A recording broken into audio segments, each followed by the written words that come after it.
hablar de esta parte del derecho, estamos hablando de las encomiendas.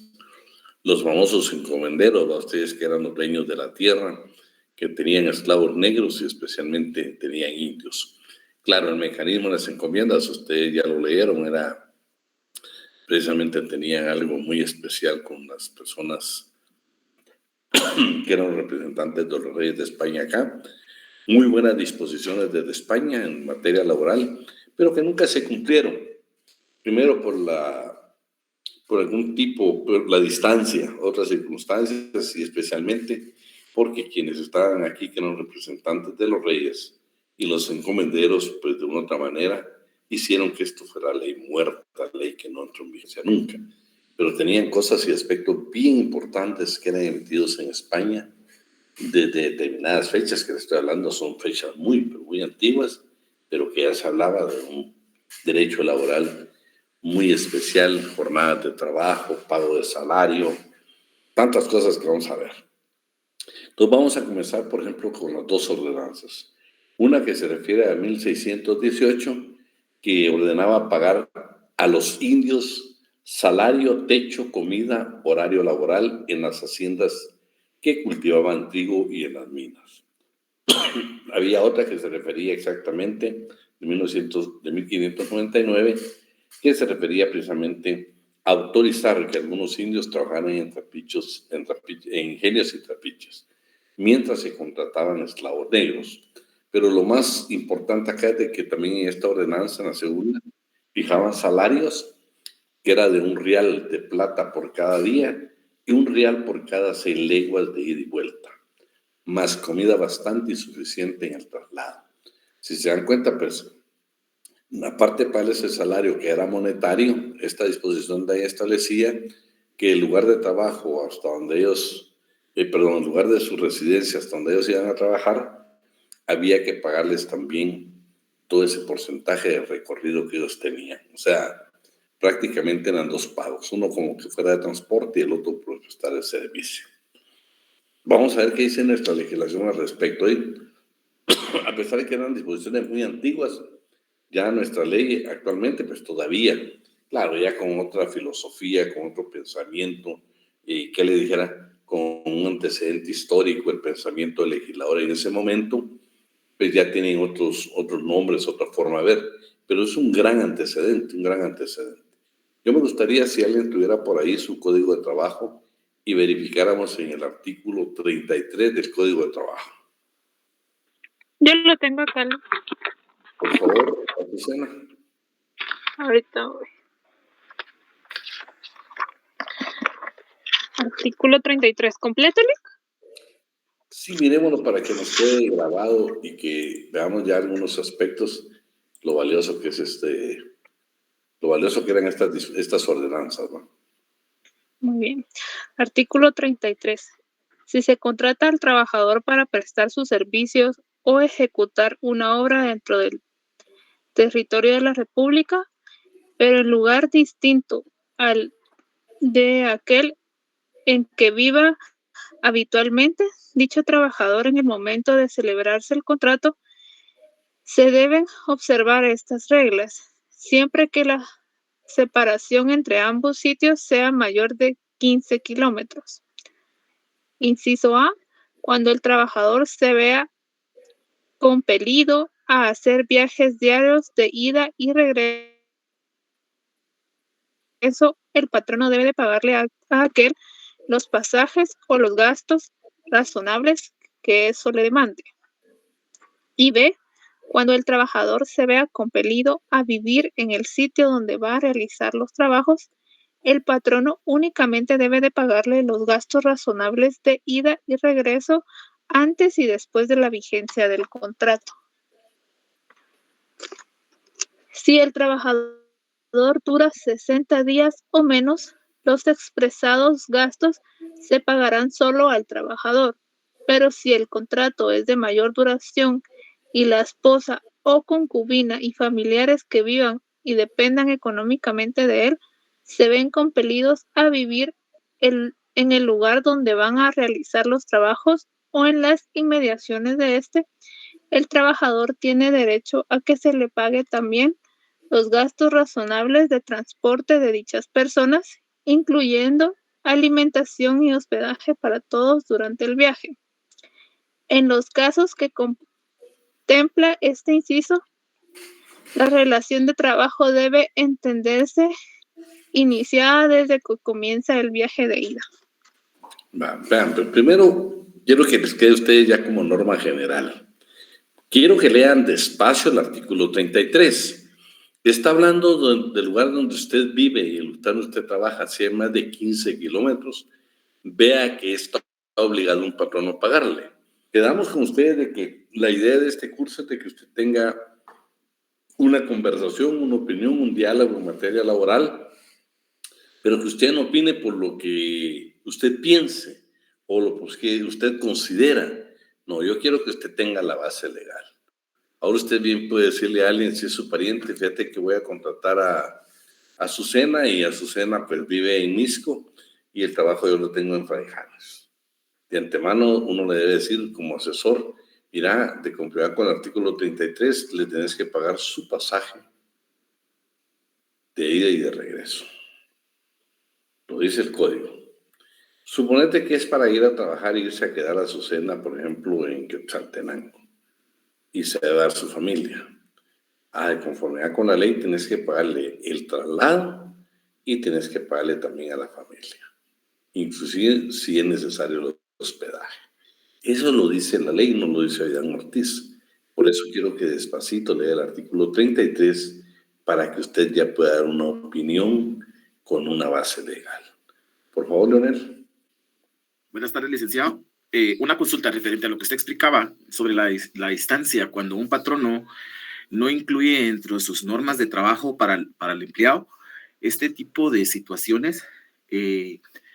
¿Cuál es la repercusión para ellos, licenciado? Porque es en referencia a, por ejemplo, aquí en la capital hay muchas personas que vienen a laborar, de decirle yo, de distancias algo prominentes, por decirle a Matitlán, San Raimundo. Lógicamente esa distancia sobrepasa los 15 kilómetros que indica el código.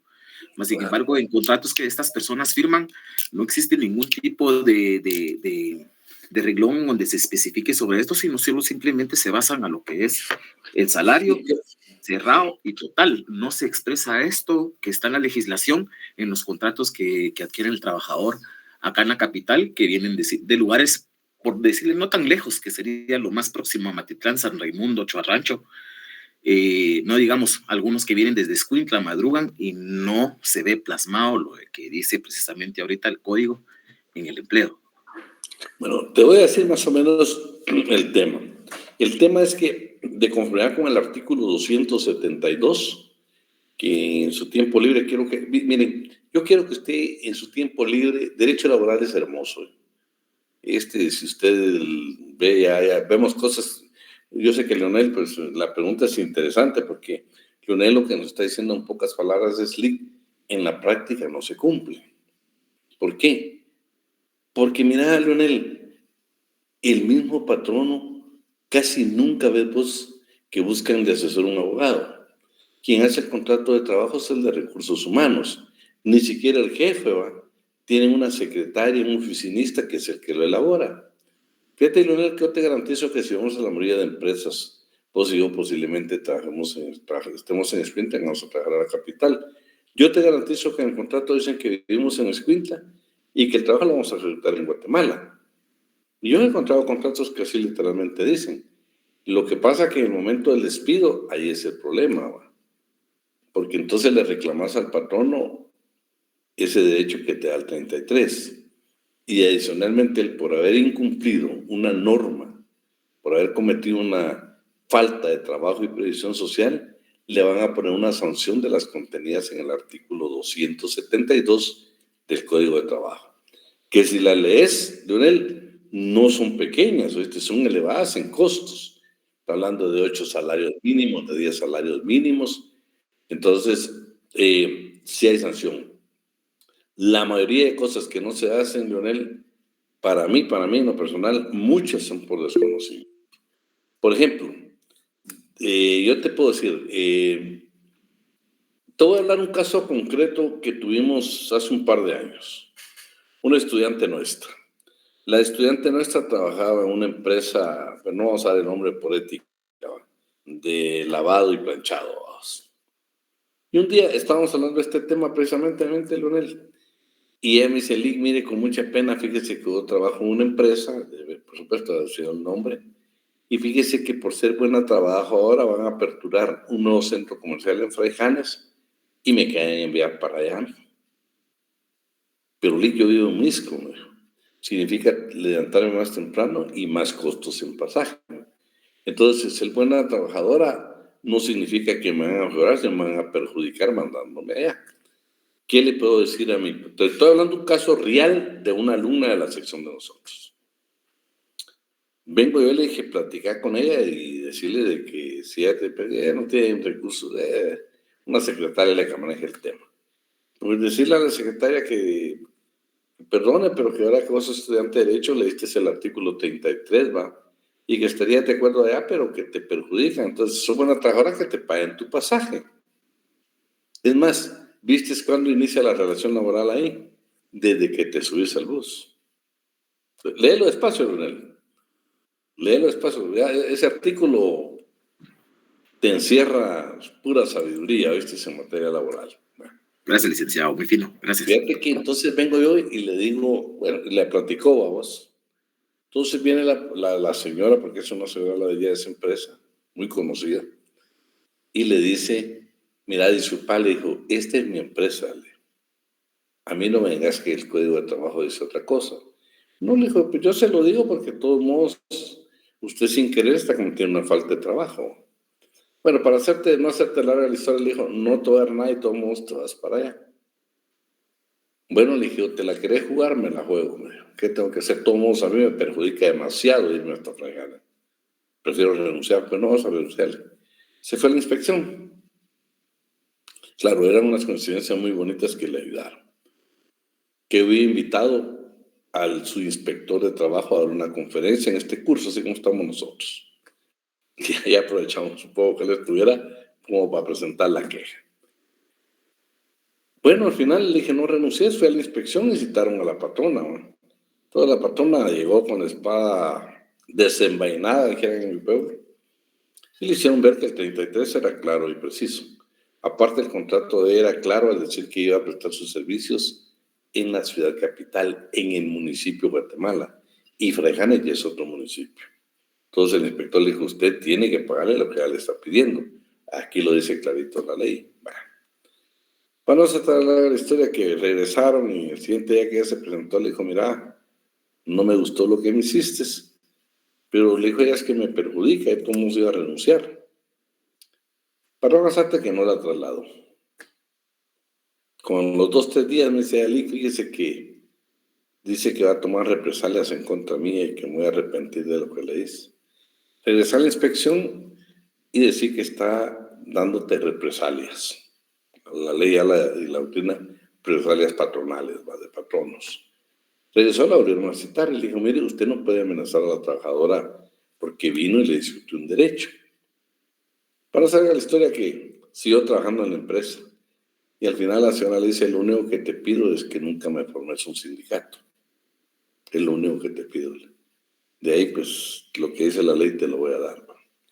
¿A qué quiero referirte? Claro, será un caso dentro de 1000, ¿va, Leonel? Porque lastimosamente, si ahorita mismo yo te digo, denunciemos un hecho al Ministerio de Trabajo, primero, para conseguir línea nos va a costar horas.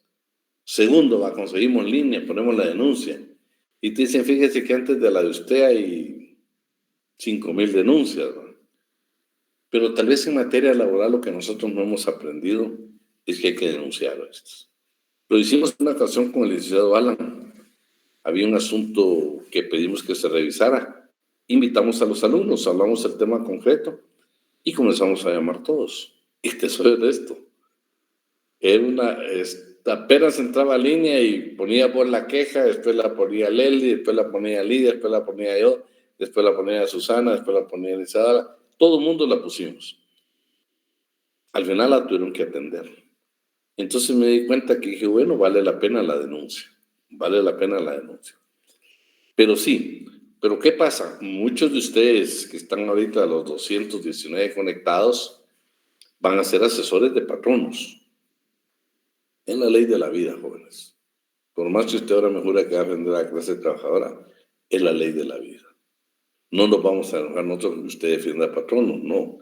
Lo que queremos es de que el día que ustedes lo contraten de asesor, pues lea bien el código. Imagínate, Leonel, si por ejemplo vos fuera mi asesor laboral y me dijera, mire, disculpe, Dan, fíjese que si usted está mandando, si está contratando, por ejemplo, vamos a hacer a la inversa, vos, que el negocio está en Escuintla, que vive en Guate. Entonces vos me tenés que asesorar y decir, mire, el 33 dice que le va a tener que pagar el transporte. Entonces ya es mi decisión, va, Leonel. Decime, Leonel, aquí no se paga. No, yo sé que por más cruel que yo pueda ser como patrono, ¿qué es lo que voy a sugerir yo?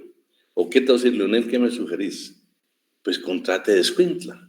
Entonces, no sé si has visto vos, no vamos a dar nombres, pero hay empresas, por ejemplo, de comida, hay otro tipo de empresas que contratan en el lugar. Bueno, no sé si has tenido la curiosidad o alguno de ustedes ha ido al IRTRA. Pónganse a platicar con el personal del IRTRA. El personal del IRTA es gente que vive alrededor donde están las instalaciones del IRTA. Y ahí lo que pasa es que hay asesor laboral que le está indicando exactamente el contenido del artículo 33.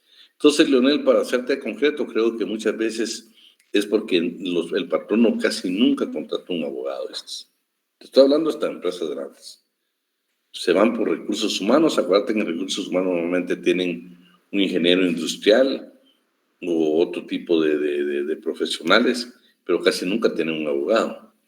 Y porque yo te digo, a mí me ha tocado que asesorar, de hecho, una de las que asesoré, que precisamente una alumna era la de jefe personal ahí, porque era jefatura, y ella llegó para que yo actualizara los contratos, y estando yo ahí actualizando contratos y todo lo demás, reglamento interior de trabajo y todo, fíjate que la despidieron. Entonces yo hablé con los dueños, porque tenía acceso directo a ellos, y les dijo, yo creo que se equivocaron, porque ella se está preocupando por la empresa de ustedes, está aconsejándoles en este. Ahí está, Jocelyn, pero para no hacerte la historia que por estar hablando de eso, lo que hicieron fue despedirme a mí también. Pero yo siento que son malos empresarios, que lo que hay que decirles es las verdades, ¿verdad? Solo déjame ver cómo hago para ver aquí ustedes lo que escribió ahí. ¿Será aquí? ¿Chatear con todos? Sí, ¿verdad? Bueno, vamos a ver qué pasa. Aquí está. Dice Jocelyn, el IRTRA lee el artículo 33 en las entrevistas y no pueden dar la plaza por temas de ubicación a los candidatos. Vamos a ver, pero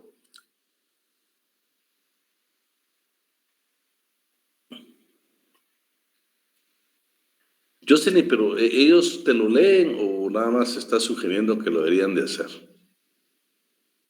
Buenas tardes, licenciado. No, directamente ellos se lo leen. Yo hace como 4 años fui a entrevista con ellos y por temas así de que yo vivía en Misco y era para el Parque de la Petapa. Sí me acuerdo que la muchacha que me entrevistó y todo, ella me dijo que por temas de mi ubicación y una cuestión legal, me dijo así, no le puedo dar la plaza. Entonces yo le pregunté que cuál era la situación legal porque pensé que era algo por mí o así, ¿verdad?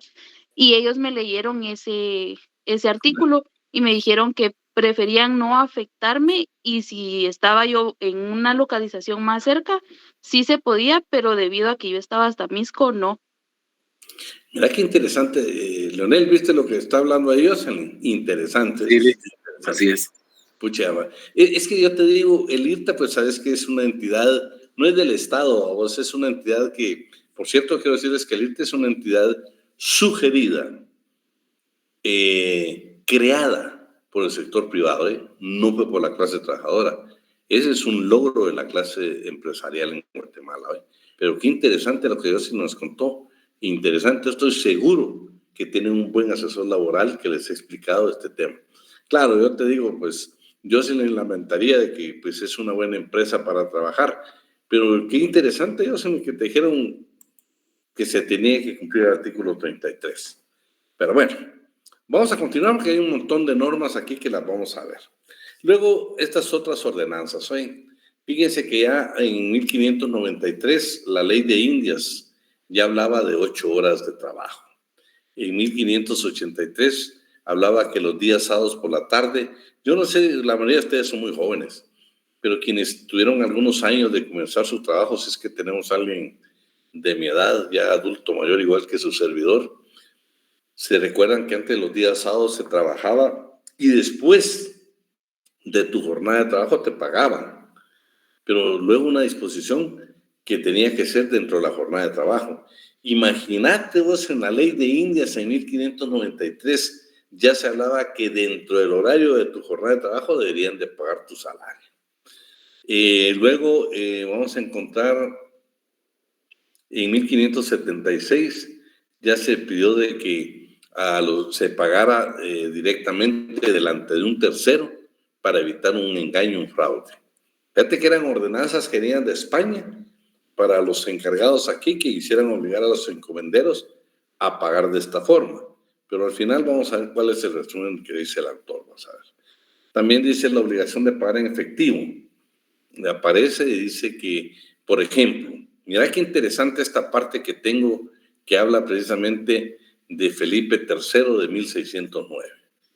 Dice que, por ejemplo, si Azucena Mayén era el patrono y resultaba que nos estaba pagando a nosotros, dice, miren, ¿saben qué? Le voy a pagar con vino. Así dice ahí lo que estamos leyendo, ¿viste? Esa Azucena, no es que con vino, con chicha, con miel o con yerme paraguay. Fíjate que si Azucena nos pagaba con eso, esta ordenanza de 1603 de la ley de Indias dice, Azucena tenía por perdido lo que nos había pagado. Perdía el vino, perdía la chicha, perdía la miel o la hierba, lo que nos daba. ¿Por qué? Porque ya estaba ordenado que ella tenía que pagarnos en efectivo, no en especie.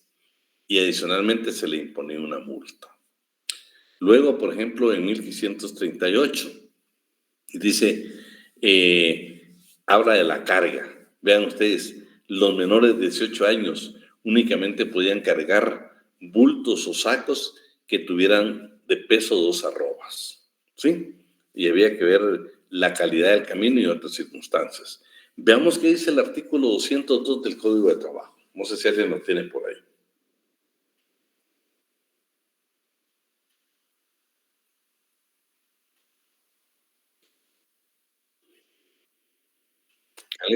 Yo, licenciado. Dime, por favor. De los sacos que contengan cualquier clase de producto o mercadería destinados a ser transportados o cargados por una sola persona se determinará en el reglamento respectivo, tomando en cuenta factores tales como la edad, el sexo y condiciones físicas del trabajador. Fíjate qué interesante lo que ahí habla Heidi. Deben de tener en consideración todo eso. Yo no sé quiénes viven por la zona 6. Se recuerdan que no sé si todavía enfrente de exactamente la iglesia de la parroquia hay un parquecito. Ahí se mantiene un grupo de trabajadores por años, por años. De hecho, yo trabajé antes de ser, cuando era estudiante de Derecho, yo trabajé en una institución que tenía que ver exactamente con carga en sacos. Y me recuerdo que los camioneros, los traileros, los dueños de los vehículos, para poder descargar el producto, exactamente iban a contratar a un grupo de 202, Diego, 202. A un grupo de ahí se mantenía y se contrataban precisamente las personas encargadas de cargar o descargar productos. Bueno, luego vamos a seguir porque aquí está interesante. Protegía, fíjense que también, vean qué interesante, también habían leyes procesales que ya protegían a los indios en materia laboral. Claro, eran ordenanzas de edad del rey, pero que se cumplieron aquí en el Nuevo Mundo, dijera alguien, era imposible. Sin embargo, lo interesante es que dice que había un principio procesal que exigieron que se respetara en materia laboral. ¿Y cuál era? La verdad sabida. Hoy en Guatemala saben que tenemos la famosa, ustedes ya vieron el indubio pro reo. Quiero decirles que existe y se aplica plenamente en Guatemala el indubio pro operario. Veamos qué dice el artículo 106 de la Constitución Política de la República de Guatemala. ¿Alguien que la tenga, por favor? Si gusta la leo, Yoli. Por favor, Azucena. Artículo 106. Irrenunciabilidad de los derechos laborales. Los derechos consignados en esta sección son irrenunciables para los trabajadores, susceptibles de ser superados a través de la contratación individual o colectiva y en la forma que fija la ley. Para este fin, el Estado fomenta y protegerá la negociación colectiva. Serán nulas ipso jure y no obligarán a los trabajadores, aunque se expresen en un contrato colectivo o individual de trabajo, en un convenio o en otro documento. Las estipulaciones que impliquen renuncia, disminución, tergiversación o limitación de los derechos reconocidos a favor de los trabajadores en la Constitución, en la ley, en los tratados internacionales ratificados por Guatemala, en los reglamentos u otras disposiciones relativas al trabajo. En caso de duda sobre la interpretación. Quiero que todos que tengan ahí la Constitución me subrayen esa parte del 106, exactamente lo que sucede en la lectura ahorita. Léetelo con voz sonora, por favor, Azucena, para que nos quede bien clarito. Muy bien. En caso de duda sobre la interpretación o alcance de las disposiciones legales, reglamentarias o contractuales de la materia laboral, se interpretarán en el sentido más favorable a los trabajadores. Ese es el principio indubio pro operario. Y vamos a probarlo ahora. Ustedes vienen con la teoría de Kelsen, ustedes, la Constitución es lo que vale, la ley ordinaria no. Pero vean qué interesante en materia laboral. Usted va a aplicar la norma que más favorezca al trabajador. Veamos un ejemplo clarito. Artículo 102, inciso I de la Constitución y el artículo 130 del Código de Trabajo. Por favor. Que lo tengan por ahí. Inciso I, ¿verdad, licenciado? El CIL. Indicó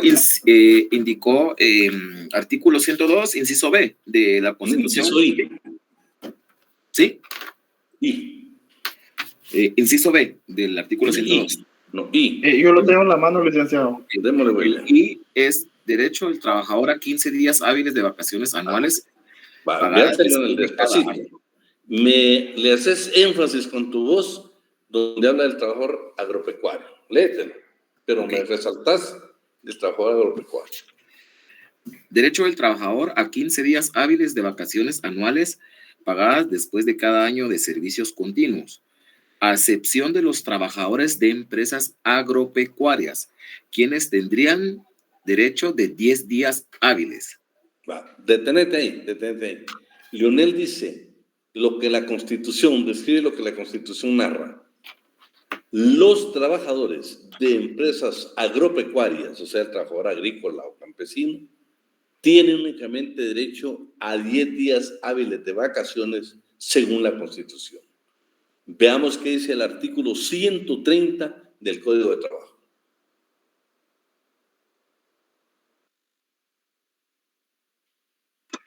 Yo lo tengo acá, sí, te lo leo. Por favor, Azucena. Artículo 130. Sin excepción, tiene derecho a un periodo de vacaciones remuneradas después de cada año de trabajo continuo, al servicio del patrono, cuya duración mínima es de 15 días hábiles.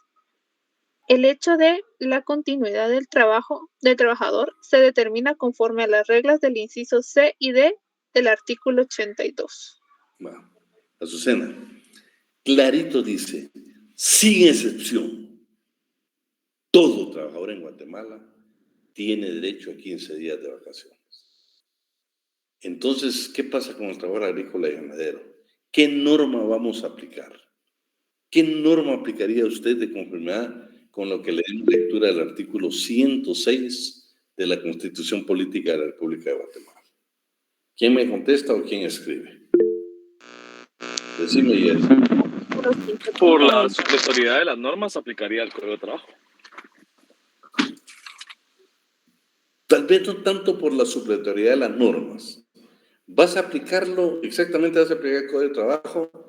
Bueno, ¿qué otra opinión? Mejor vamos a escuchar otra Por la opinión. especialidad, licenciado. Porque le favorece al trabajador. Exacto. Ahí Porque está. favorece más Esa al trabajador eso. Ese es indubio pro operario, lo que más favorezca al trabajador. Entonces, por favor, nos vamos quitando de la mentalidad solo en derecho laboral, solo en derecho laboral. La pirámide de Kelsen. Aquí no funciona. Aquí funciona indubio pro operario, todo lo que favorezca al trabajador. Vean, yo tengo sentencias que las vamos a analizar en clase. Todavía la Constitución dice el principio de primacía de la realidad. Vean, hay una serie de principios que no están en el código, sino son doctrinarios que le van a fortalecer el indubio pro operario. Pero por favor, vamos a ver otra pregunta. A la trabajadora de casa particular, al trabajo doméstico, usted, así sin leer código, ¿cuántos días le daría usted de vacaciones? 15 días. ¿Qué dicen? ¿Quién más? 15 Lo días, escriban. licenciado. 15 días 15 también, días. licenciado, porque según el artículo 131 dice que tienen como mínimo, se ganan las vacaciones obviamente, con un mínimo de 150 días trabajados en el año, ¿verdad? Sí, pero ese es para que tengas derecho, mínimo tienes que haber trabajado 250 días. sí, va. Fíjate que, bueno, como para que tengas derecho, bueno, son 15 días, porque 130 es claro, sin excepción, ya no hay excepciones. Aunque sea un régimen especial, no hay excepciones. Trabajador agrícola, de cualquier clase de trabajo, eso dice la ley hoy. Y si ustedes son cuidadosos, es una reforma hoy, es una reforma. Bueno, solo quiero terminar esto, porque esto es un poco para no estar complicando ahí. Esto sí quiero que lo lea alguien para que nos quede grabado. Vean lo que dice esto, la bondad. ¿Estás por ahí, Luis? Luis Fuentes y Fuentes. No. Iris. Si quiere lo leo yo, licenciado. Por favor. Y la bondad de las leyes, que hoy veríamos relativa, tropezó con el problema del incumplimiento, en ocasiones por ser la ley incompleta y no establecer sanciones, en otra por la falta de instrumentos para hacerlas efectivas, y otras, cabe suponer que más frecuentes, por el contubernio entre autoridades y encomenderos que se apoyaban. Además, en las enormes distancias entre el rey que ordenaba y el virrey que debía cumplir. Lo subrayado lo siguiente. Muy bien. Cumplidas o no las leyes de Indias, tienen al menos la gracia de ser un catálogo razonable de condiciones de trabajo, y si no, una primera visión del derecho del trabajo por la falta de instrumentos para hacerlas efectivas. Pese a las importantes multas que en las leyes se anunciaban para los infractores, al menos inician un camino de justicia social, aunque no haya faltado quien, a sí mismo propósito, señalara que eran actos de gracia y no de justicia. Pero si algunos tratadistas dicen, señores, eso no era justicia, eso era una gracia, como congraciarse con la clase trabajadora, pero realmente nunca fue un derecho coercitivo, un derecho que obligara, más que todos los encomenderos. ¿Se dan cuenta qué hermoso es este antecedente histórico? Que, por cierto, decirles, no es el antecedente del Código de Trabajo. El primer Código de Trabajo en Guatemala nace a la vida pública el 1 de mayo de 1947, que es el decreto 330. Claro, el código que usted tiene actualmente dice que el primer código de trabajo en Guatemala fue el decreto 1441 de Edígoras Fuentes, porque ustedes saben el problema que se dio con la revolución del 44 y la contrarrevolución que fueron gobiernos militares. Entonces, para no decir ellos, miren, el decreto es el 330, creación del gobierno revolucionario, no, esta es obra del gobierno de Edígoras Fuentes. Si yo le preguntara a ustedes en el examen, históricamente más que todo, primer código de Guatemala, el decreto del primer código en Guatemala es el 330. Si yo le preguntara legalmente, o sea, si usted tuviera que presentar un memorial y anotar algún artículo, no puede decir el 330, que se lo van a rechazar, porque el que está vigente, el que dice actualmente que usted tiene, dice 1441. Ese es el decreto. Entonces, si yo le aplicara legalmente o actualmente en Guatemala, ¿qué decreto regula el Código de Trabajo? 1441. Históricamente, ¿cuál fue el primero? El 330 del 1 de mayo de 1947. Bueno, el fin del sistema feudal. Ya hemos hablado del sistema feudal, lo vamos a resumir. Aquí lo que pasó fue que efectivamente, acuérdense que el sistema feudal aparece y aparecen las corporaciones de artesanos, las corporaciones de oficio, donde está integrada por el aprendiz, el oficial o compañero y el maestro. Entonces, toda la estructura económica se daba en relación a los talleres artesanales, ¿sí? En los talleres artesanales. Lo valioso de todo esto es de que acuérdense que tuvimos su origen en los colegios romanos. Después de los colegios romanos aparecieron las famosas gildas germánicas y después de eso pues ya aparecen las corporaciones. Las corporaciones eran talleres artesanales, por eso ustedes van a ver, vamos a ver más adelante, antes eran corporaciones de sastres, corporaciones de herreros, corporaciones de pintores, todo era artesanal. Pero viene la revolución industrial y dice, señores, eso se terminó.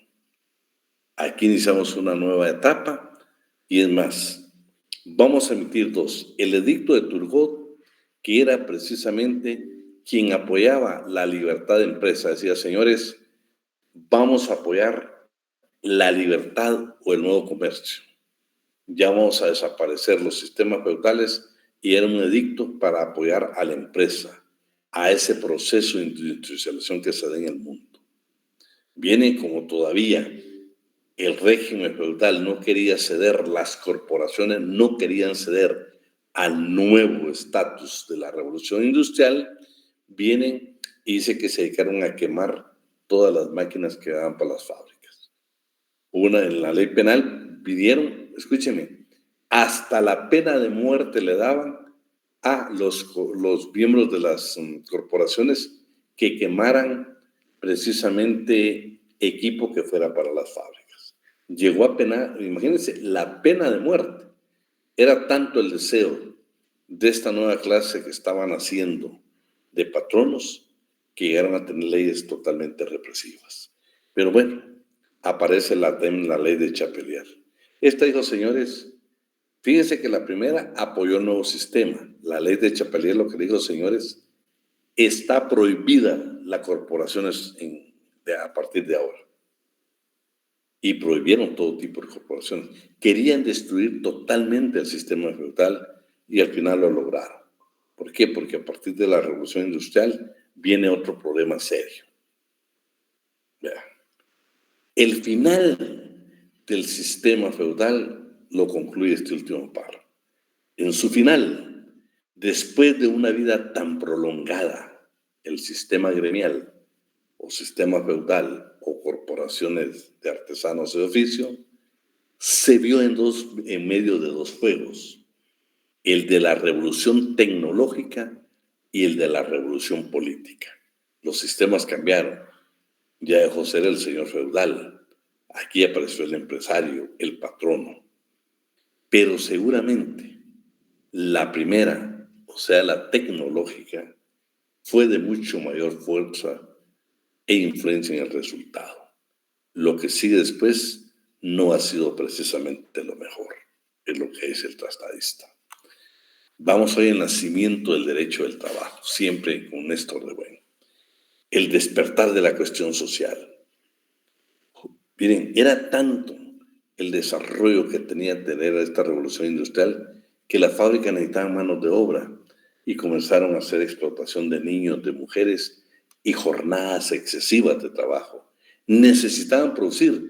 Veníamos de talleres artesanales, desaparecen los talleres y aparecen las fábricas. Necesitaban mano de obra.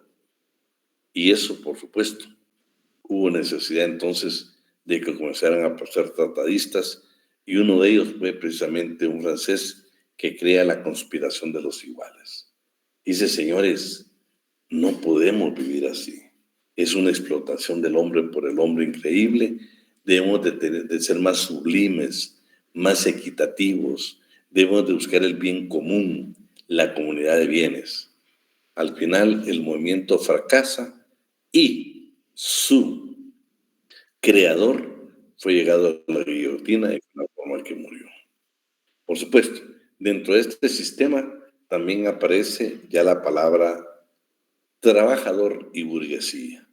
Ya la burguesía dice, la burguesía que sí tenía conciencia del origen de su poder, porque eran las fábricas, la explotación que estaba dando a los trabajadores no iba a permitir que de los inicios se pusieran obstáculos en su camino, igual que ahora. Luego aparecen los socialistas utópicos, y estos dicen, señores, arreglemos el mundo con la bondad, arreglemos el mundo con las relaciones humanas. Y comienzan a indicar y dicen, señor patrono, usted tiene que entender que el trabajador le produce ganancia. Sea cariñoso, sea benevolente con él, aplique esa bondad humana que usted tiene, páguele bien, téngalo bien, porque le produce ganancia. Usted, trabajador, se debe al patrono. No descanse más de las horas que indique la empresa.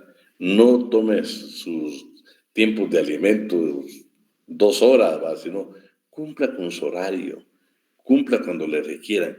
Entonces, los socialistas utópicos buscaron la bondad humana, que fracasó totalmente, porque eso es imposible que usted encuentre un equilibrio entre capital y trabajo. Que usted le diga a un patrono, tener bien al trabajador, y que al trabajador le diga, debes de trabajar con amor por el patrono, es sumamente complicado por muchas cuestiones del ser humano. Bueno, aparece, antes de Engels, tal vez aparece el cartismo inglés. Hola, ¿cómo estás? Iris, ¿tenés encendido tu micrófono? Y Graciela. Yo no, licenciado. ¿Quién no tiene encendido? Bien, Iris, me parece. Ahí estamos, Iris. Muy bien, Iris. Bueno, el cartismo inglés, vean ustedes, se había dado varios movimientos de la clase trabajadora en Inglaterra, habían sido severamente reprimidos. Inclusive, fíjense que estaba el delito de coalición. Si usted hacía un tipo de una agrupación de trabajadores, era llegado inclusive con la pena de muerte. Imagínense a qué estemos hablando. Pero fueron abolidas esas leyes y nos quedamos únicamente entonces con otro tipo de leyes. Entonces vienen los señores, los sindicatos, los sindicalistas de entonces en Inglaterra, dicen, señores, hablemos de las cartas del pueblo, el cartismo inglés. ¿En qué consistía? Dice que entonces comenzaron, dicen, hay una manera de que el trabajador esté en la emisión de leyes. Solo desde el Parlamento británico podemos nosotros los trabajadores tener beneficios porque vamos a crear leyes. Entonces, fíjense que en ese entonces en Inglaterra únicamente podían votar los que demostraban que tenían una fábrica, un establecimiento. De lo contrario, usted no tenía derecho a voto. Entonces, estas cartas comenzaron a enviarlas Primero pidieron 3 aspectos. Querían una reforma política, una reforma electoral y una reforma social. Les interesaba más la electoral, el sufragio universal, que todo mundo sin discriminación tuviera derecho a votar, no únicamente los que tenían algún tipo de empresa. Entonces, al final logran su objetivo. Y por supuesto, tuvo nada más una duración como de 1942 fueron como 10 años los que estuvo nada más, fue muy limitado, pero al final dice que tuvieron algunos logros bien esenciales como lo del sufragio, y desde el Congreso, desde el Parlamento comenzaron a modificar muchas leyes. Es más, se considera el antecedente histórico del Partido Laboralista Inglés. Se considera que ahí dio origen el Partido Laborista Inglés, cuando les permitieron integrar el Parlamento británico. Bueno, luego viene Marx y Lenin, que dice, señores, aquí lo único que procede es el cambio de estructura. Aquí lo que ya no debe existir en el mundo es el patrono o la burguesía. Aquí lo que debemos de tener es que los medios de producción los tenga la clase trabajadora. Y entonces ellos dicen que solo a través de una revolución de cambio de poder de la clase trabajadora, de los medios de producción, vamos a cambiar la historia del mundo. Y ustedes saben que son sistemas que también han fracasado. No, yo voy un ratito comprando mi pastilla que me la saca, Mario de Soledad, ¿se ha encendido tu micrófono? Ahí estamos, Mario. Bueno, ahí estamos. Entonces, les decía, el primer intento que tuvieron fue con la Comuna de París. Vean, ahí los trabajadores tomaron la Comuna de París, pero no tardó el movimiento, únicamente fue de marzo al mes de mayo, y fueron derrocados, y las cosas cambiaron y tuvieron muchas represalias, incluyendo la represión que tuvieron los congresos internacionales de trabajadores. No funcionó, y hasta el día de hoy, pues yo no sé, usted lo deja en la libertad, si usted quiere. Yo no tanto hablo de derecha o de izquierda, aquí es yo me atrevo a decir que hoy por hoy, pues respeto si hay algún sociólogo en la clase o alguien que de ciencia política que piensa diferente, pero yo viendo una realidad histórica en el mundo, yo ahora no veo una Rusia comunista, una Rusia socialista, lo que es una Rusia más capitalista que los Estados Unidos, y probado. ¿Quiénes nos vendieron vacunas a nosotros? Entonces, es un país socialista, es un país capitalista. Imagínense, dicen la China comunista. Ay Dios, pero si ahorita mismo revisamos el celular, ¿qué dice? ¿Dónde fue hecho? En China. Entonces se volvieron países de aparentemente estructuras socialistas o comunistas, pero en el fondo son capitalistas. Yo les digo, es increíble la forma de organización que ellos tienen. Vale. Pero eso ya es otra historia, aquí es derecho laboral. Lo que nos interesa es de que estas nada son formas de que de una u otra manera la clase trabajadora se organizaba. Los congresos obreros. Los congresos obreros es el nacimiento de la famosa Asociación Internacional de Trabajadores, donde inclusive participa en su proyecto Carlos Marx. Y esto tal vez de lo más valioso es que después de diferentes congresos, en uno de los congresos, vean, ya establecieron ellos estas conclusiones. Vean qué interesantes estas conclusiones. Ya dejaron las bases para que cuando viniera un organismo como la OIT en 1919, dicen ellos, señores, la verdad es que ha habido exceso de parte de los patronos. Entonces, ¿qué necesitamos?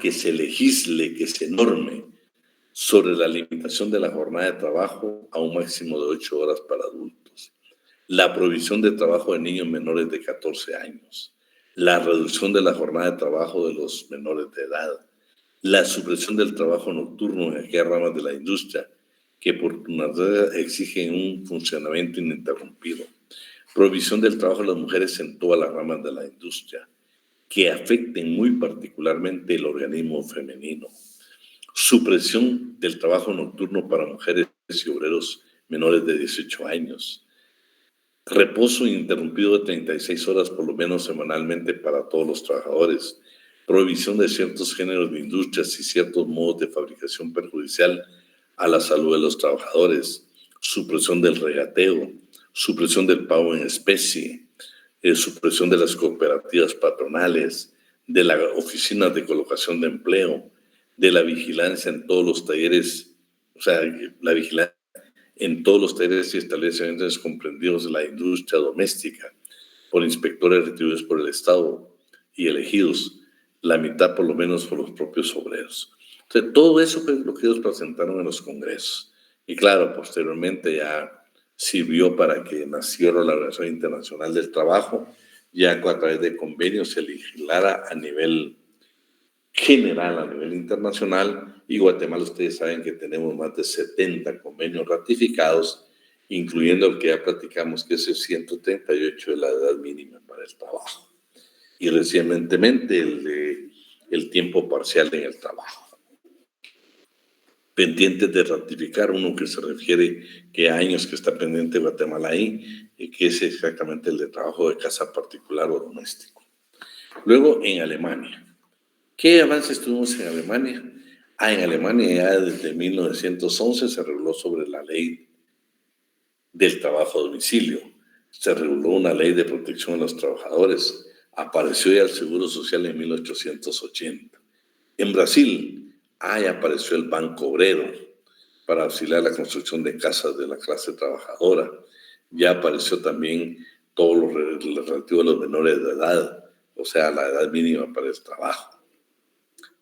En Chile, aparte que lo dio en 3 etapas, podemos decir que apareció que en el Código Civil aparecían los contratos de arrendamiento de servicios, o sea, el contrato de trabajo. Ya existía precisamente en la segunda etapa ya los temas de habitación para los obreros, ya había el descanso dominical, habría la famosa ley de las sillas, que esto lo que consistía es que obligar a las empresas que tengan sillas para que se sienten las mujeres. Por supuesto, la condición física de la mujer muchas veces, dependiendo del trabajo, requiere. Sin embargo, Guatemala tiene regulado algo, claro, no lo tiene así como una ley de sillas, ¿verdad? Pero sí lo tiene regulado. Lastimosamente ustedes han visto que más que todo los trabajadores de los centros comerciales, pero no tienen ni siquiera dónde sentarse, pero bueno. Sobre accidentes de trabajo, sobre salas cunas, también aparece ya sobre el proyecto del Código de Trabajo. Luego también diversas leyes, como por ejemplo el contrato de trabajo, el seguro obligatorio por enfermedad, el arbitraje, la conciliación, las sociedades cooperativas, los contratos de empleados particulares y la promulgación de su Código de Trabajo. Colombia tenía el descanso en los días de fiestas religiosas sin remuneración. O sea, lo podían alcanzar uno, pero no le pagaban. Pero ya era un avance porque era día de descanso, el día de la fiesta patronal en cada municipio, que ustedes saben que en Guatemala también se lleva a cabo. Jubilación de los magistrados de la Suprema Corte, la Junta de Higiene, dando reglas para los trabajadores en las fábricas de jabón, la jubilación de los maestros, el segundo periodo sobre el derecho colectivo, la conciliación y el arbitraje, el seguro de vida colectivo. En el tercer periodo dice que se vio tal vez lo más valioso aquí se dictan leyes sobre sindicatos, federaciones y confederaciones. En Cuba, todo esto antes de la revolución, aparece la famosa ley Arteaga, que prohibía el pago en vales o en fichas. Y actualmente en Guatemala ustedes saben que está prohibido que se pague con vales o con fichas. Usted no puede hacer ese tipo, que el pago es en efectivo. Que por cierto, vamos a ver en este curso la base legal para que usted pueda pagar en cheque. Búsquenlo en el código y platicamos otro día. Busquen en Google como quieren el Código de Trabajo y vamos a encontrar la base legal. Oye, la vamos a encontrar en un convenio de la OIT. Entonces, aparece también en República Dominicana. Ya también hablaba en Cuba de la jornada de trabajo. En República Dominicana se reguló precisamente que el contrato de trabajo, o sea, los contratos de criados y obreros, aparecían en el Código Civil, igual que en Guatemala. Nosotros el primer antecedente histórico que encontramos es que anteriormente el Código Civil, ahí estaban los contratos de trabajo. Como un gobierno militar se creó el Departamento de Trabajo, pero también se dispuso que en establecimientos comerciales e industriales y en oficinas públicas se descansaran los días domingo y los días de feriado. En el 32 surgieron varias leyes, una sobre accidentes, otra sobre la ratificación de los convenios de la Organización Internacional del Trabajo, la jornada máxima de 8 horas y 48 a la semana y los descansos de días de festivos y dominicales. En 1951 la Dominicana tuvo su primer código de trabajo. En España se dictan leyes que prohíben trabajos peligrosos, trabajos sobre los menores de edad, sobre las mujeres, la famosa ley CIA que permite a las mujeres disponer de un asiento. Se prohíbe el trabajo nocturno para mujeres en talleres y fábricas. También se regula la jornada máxima, se regula las condiciones de carácter paritario, el contrato de trabajo, también la adhesión de España a la Sociedad de Naciones y la aceptación para las estipulaciones de la parte 13 del Tratado de Versalles, que el Tratado de Versalles es el que le da origen a la Organización Internacional del Trabajo, el trabajo de mujeres antes y después del parto, o sea, el pre y el post. Imagínense, esto ya fue en 1919. En Guatemala ustedes saben que fue muchos años después que se reguló sobre el pre y el post en cuanto a la mujer. Y en Francia, desde 1841 había lo relativo a los niños empleados en la manufactura, fábricas y talleres, la duración máxima de la jornada. También en la Revolución de 1848 se crea la Inspección de Trabajo, que por cierto también hay una constitución política que se crea acá, que es la discusión con los mexicanos, que ellos en 1917 crean su constitución y dicen que es la primera que regula el derecho laboral en el mundo. Pues algunos tratadistas dicen que fue la constitución de 1848 en Francia, la primera. Pero eso lo vamos a ver más adelante para poderlo discutir. En 1912 nace el Código de Trabajo. En Italia también estaba por fases. Hablaba primero de las leyes en materia de trabajo, normas excepcionales del derecho común. La segunda etapa era un sistema de derecho privado también con inclusión en la disciplina laboral y contratos colectivos de trabajo. En la última, la constitucionalización del derecho de trabajo. Y aquí inclusive vamos a ver una legislación más adelante que también una constitución que está sumamente discutida.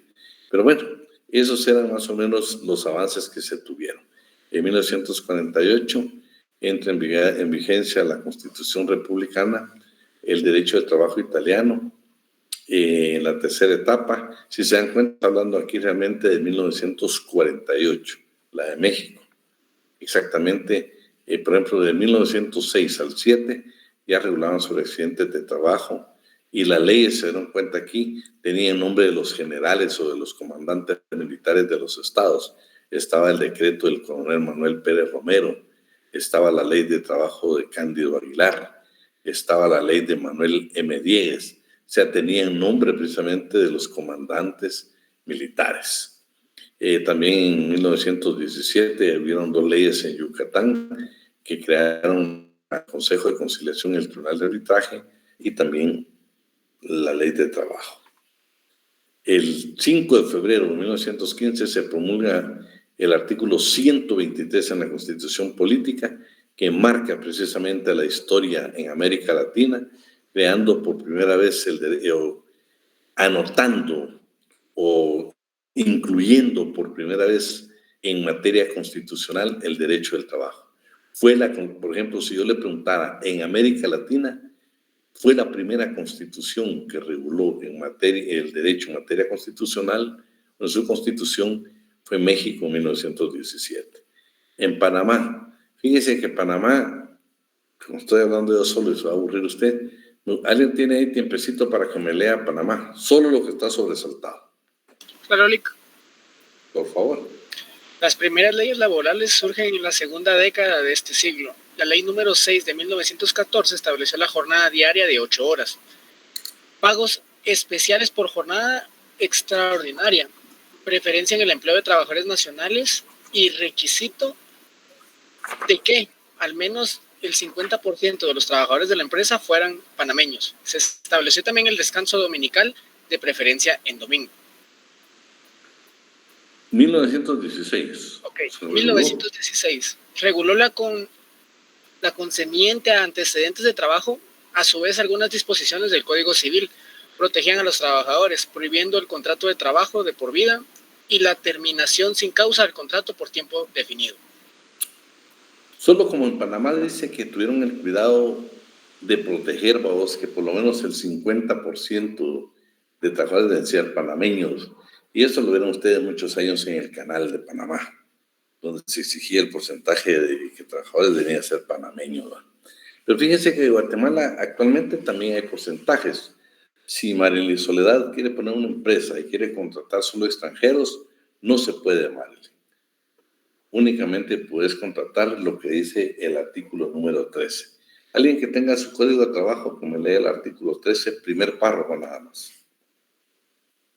Yo, licenciado. Por favor.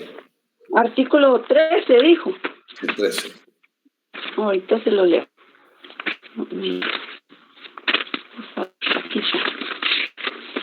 Artículo 13.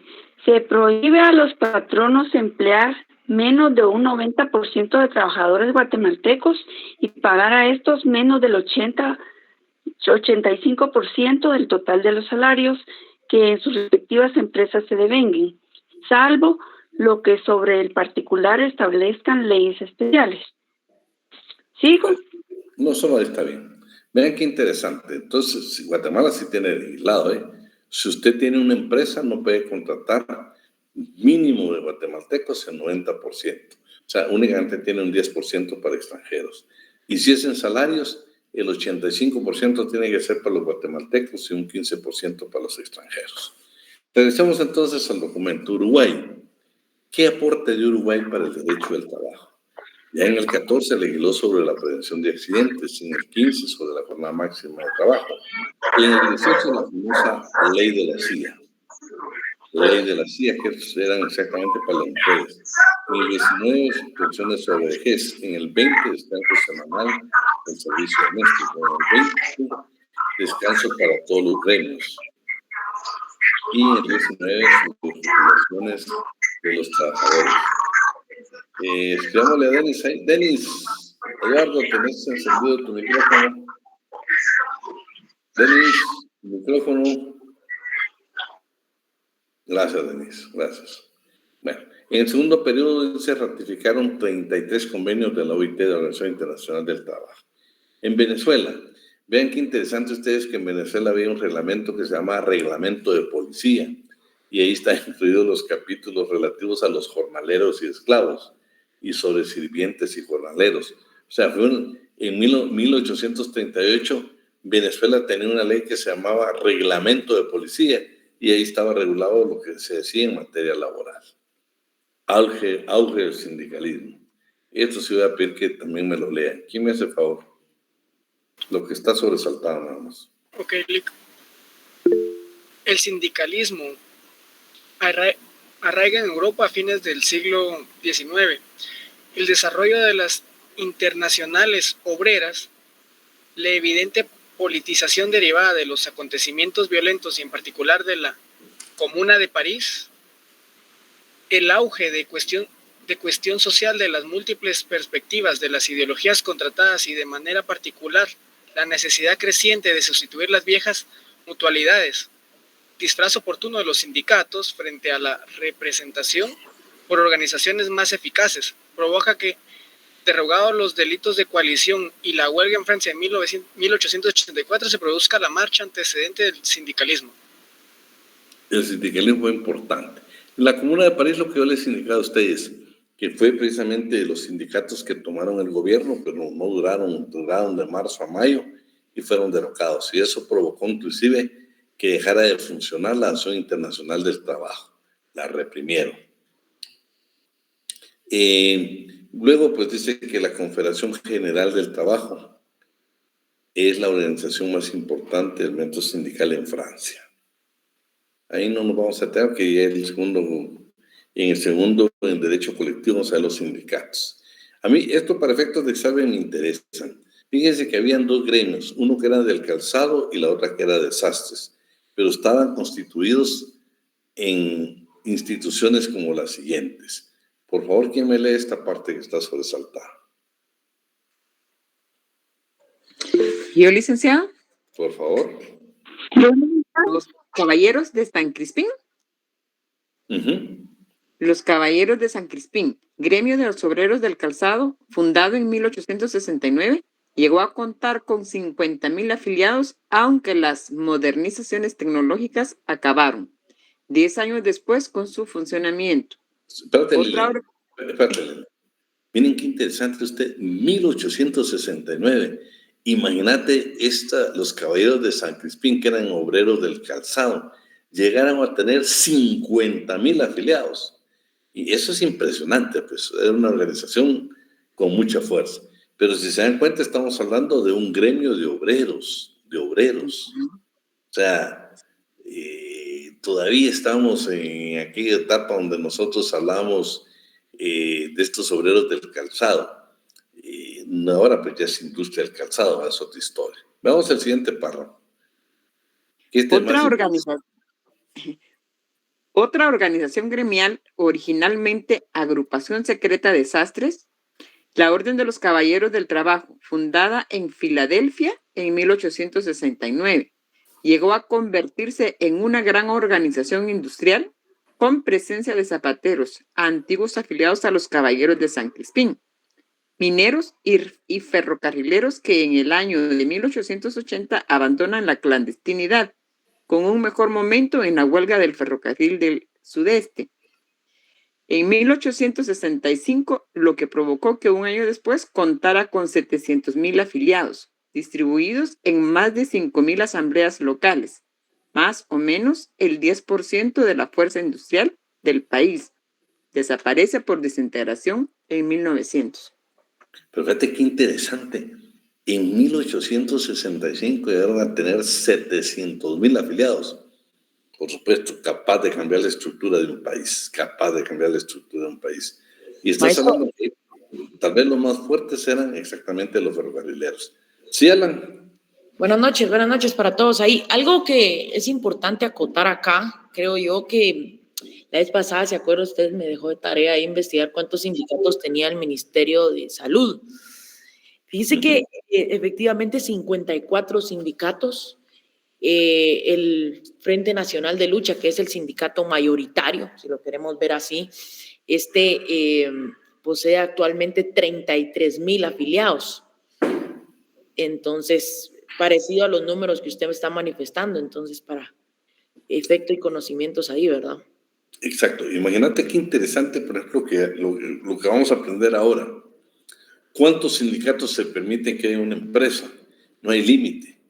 El licenciado nos está contando ahí que el Ministerio de Salud tiene 54 sindicatos. Imagínense ustedes qué cantidad de sindicatos. Claro, cuando vemos el otro semestre, si Dios nos lo permite, nosotros veremos la parte del derecho colectivo, nos vamos a dar cuenta quién es el que tiene la representación. Juan Carlos, ¿cuántos tendrá el Ministerio de Educación? ¿Cuántos sindicatos?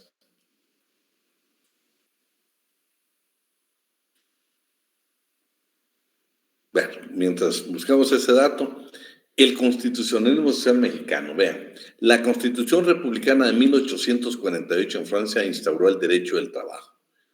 Está hablando un tratadista mexicano, dice, pero por ello mismo no se puede considerar que fue la primera constitución social, ya que establecía un principio económico absolutamente utópico, dicho sea de paso, y no la regulación tutelar de las acciones obreros patronales.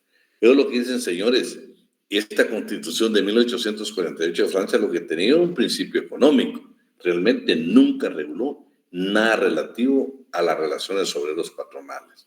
En cambio, la mexicana dice, señores, en su artículo 23 habla de la libertad de trabajo. Bueno, primero que el capítulo, lo llaman el capítulo social, hablan de la libertad en el trabajo.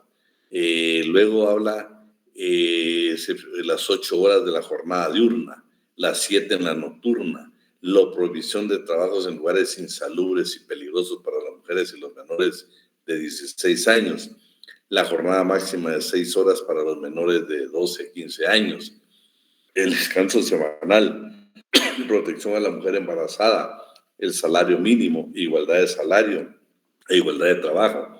Vean todo lo que regulaba, y por eso es que dicen, la primera constitución del mundo es la mexicana.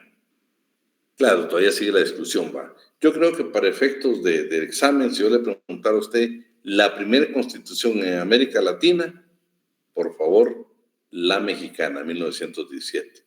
Que, por cierto, leí esto primero porque vean qué tremendo Carranza, que fue el que promulgó, el que firmó la Constitución. Vean lo que dice el primer párrafo. Se lo voy a leer hasta despacio para que vean que tampoco los mexicanos podían olvidarse de este tema. No puede olvidarse que Carranza, un burgués evidente, antiobrerista natural, había puesto en vigor el 1 de agosto de 1916, un año antes de la Constitución del 17, un decreto que establecía la pena de muerte en contra de los huelguistas. Imagínense ustedes, un año antes de la Constitución, donde hablaba de un derecho social, donde hablaba de la libertad en el trabajo, había firmado un decreto que a los huelguistas les daba la pena de muerte. Por eso, qué interesante, como yo creo que hasta en forma de poema quiso escribir aquí el papalista. Dice lo siguiente: con la misma pluma chata con la que firmó ese decreto, donde hablaba de la pena de muerte, había firmado el Plan de Guadalupe y con igual frescura la promulgación de la Constitución, que elevaba el derecho de huelga a la suprema condición normativa, pero pagaba un precio barato. En el país, en México, no había prácticamente trabajadores, solo campesinos. Las leyes en México en 1917 no reconocía al obrero, no reconocía a la clase trabajadora, solo a los campesinos. Por eso para él fue fácil, un año después, firmar derechos laborales que no eran para la clase trabajadora, no eran para el obrero, sino para otro sector. Porque el campesino, yo creo que ni siquiera podía hacer uso de todas estas disposiciones que están contenidas en el artículo 123 de la Constitución Mexicana de 1917. Interesante, porque al final pues, no se trató más que también, como ellos mismos dicen, el mismo tratadista dice que le salió barato porque él mismo no creía que hubieran obreros, o sea, les digo, de todos modos, no le va a ser aplicable ahora. Ahora solo déjenme.